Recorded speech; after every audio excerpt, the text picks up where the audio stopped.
শুকরিয়া আদায় করছি আলহামদুলিল্লাহ। নির্বাচনী লেভেল প্লেইং ফিল্ড লাগবে, এখনো হয়নি।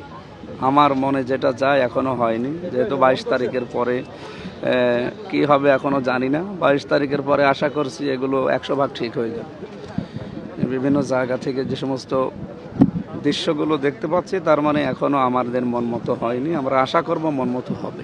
যে সমস্ত বিষয়গুলো লিখে দিয়েছে নির্বাচন কমিশন থেকে, এইগুলো যদি ফলো করা হয়, প্রত্যেকটা প্রার্থী যারা আছে তাদের দলের লোকজন যদি এগুলো মেনে চলে, আশা করছি নির্বাচন সুষ্ঠু হবে। কিন্তু এগুলো শঙ্কা দেখছেন কি?